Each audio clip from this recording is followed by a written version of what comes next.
instructor who taught us everything we knew was there with us in spirit as we pulled up to the telescope. You can see it through the optical sight there. Then Nancy used the robotic arm to reach out and snare the Hubble Space Telescope. That's her working on the aft flight deck controlling that arm. This is the view that she had as she was pulling up and overflying the snares. And you can bet that once we had that thing on board, there was a lot of happy campers, a big sense of relief as we had those handshakes. Well, of course, once we had the Hubble, our day wasn't over. We had an ambitious evening of rolling up the solar arrays. On the first servicing mission, STS-61, they had to jettison one array, so we were very anxious to see. It was kind of a pivotal moment as we rotate the telescope here.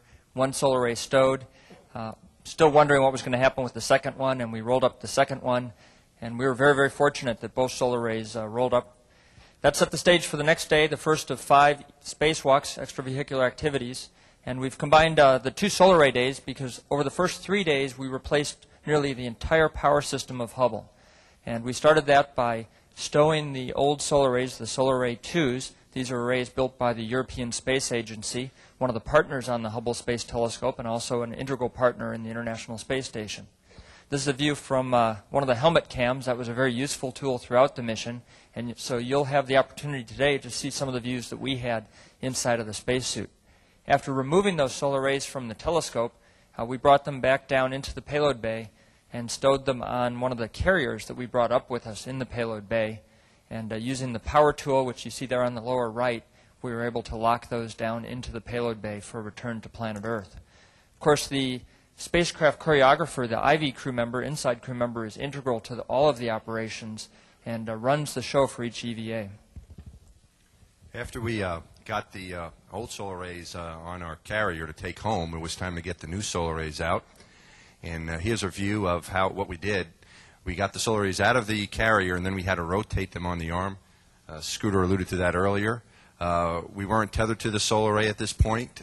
We didn't want to lose it, so we went really slow. And here's a view of the helmet camera. This is what we were looking at as we rotated it, nice and slow, making sure we wouldn't put any unnecessary input into it, and just being real careful. After we finished with the rotation and got the mast of the new solar array pointed toward the telescope, it was time to insert it into the telescope. There you can see the clamp and the mass of the mass of the solar array going into the clamp on the telescope and clamping it down. And there were a lot of watchful eyes on us while we were doing this.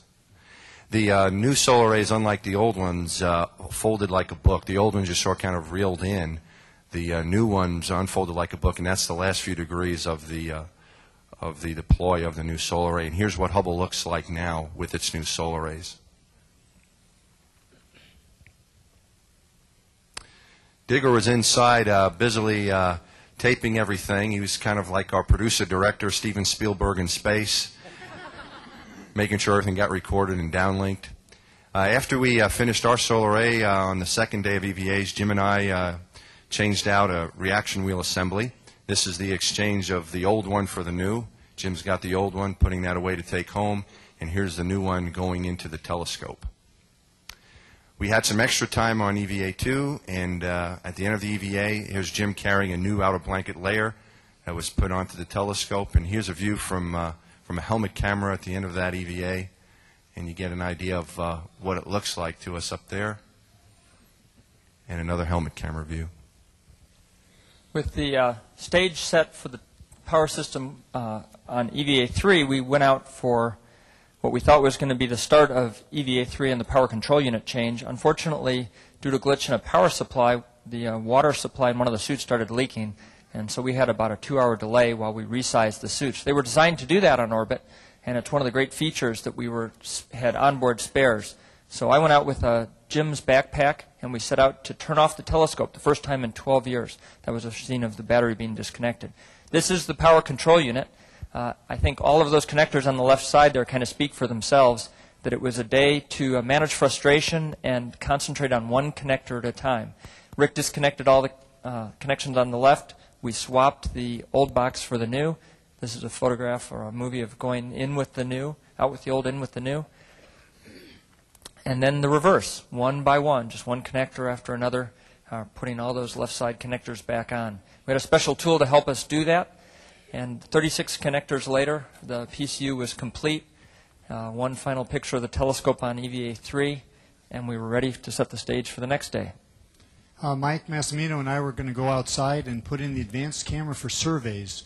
This is what Sean was referring to, Mr. Keefe was referring to about the new capability for the Hubble, and we're really looking forward to the first pictures that are going to come out. There's an old faint object camera that was no longer being used. First, we took that out of the telescope and temporarily stowed that on the side while the people indoors were keeping track and making sure we were doing the right things. The choreography for this part was such that Mike was going to then help me pull the old one out, and then we were going to bring it up and carefully insert it. It had a fairly small capture envelope, and here you see it coming up. But the Goddard Space Flight Center has done remarkable work in making some of these tasks almost EVA friendly. There's the big box going in now, and we were able to get it hooked up, and there's Mike hooking up the connectors, and we found out fairly shortly that it was alive and working. We then put the old faint object camera away and got ready to do the cooling system. Okay, a picture of Jim and Mike installing the cache, which is a large cable electronic connection that will reach across from inside the telescope to connect both sides. And in the back of the payload bay, Jim is down there now, about to take out a module called the ESM, which is one of the upgrade units that's going to control the electronics and routing for the different scientific instruments we're putting in. Scott's on the arm today, flying them around. You can see him on the hand controllers as Jim passes the ESM up to Mike, who was on the end of the robot arm, stretched almost all the way out to the back end of the payload bay. Now, Jim, after he hands off, will be free-floating, making his way back up to the front of the telescope while Mike flies up. You can see the ESM, picture of his helmet camera right there, close up. They've got that installed, and they're beginning to replace the connectors on the ESM. They're hand connectors that go on and latch on with your hand. Nice picture of Mike here as he free floats and comes across. You can see the helmet lights and the cameras, as well as Jim giving a thumbs up through the aft windows. Flight crew is taking these pictures. And a really nice picture of Jim when they're complete. He's on his back there waving goodbye to the Earth through the helmet cameras. Really pretty picture. Now, we had to be electricians and plumbers on EVA-5. We were putting a new cooling system, an upgrade unit, to replace one that had failed on one of the scientific instruments, an infrared camera. And you can see there's the robot arm there. We're getting the NCC, that large black box, similar to the ESM. John closed the coverage of the thermal insulation. And John here is on the end of the arm bringing a large radiator around, which will actually go on the outside of Hubble. So we're changing the way Hubble looks in that we're hanging this huge radiator on the back. And you'll see in a second, we've got a large conduit full of plumbing and electrical cables that will actually route under Hubble and bring it back up inside through the bottom.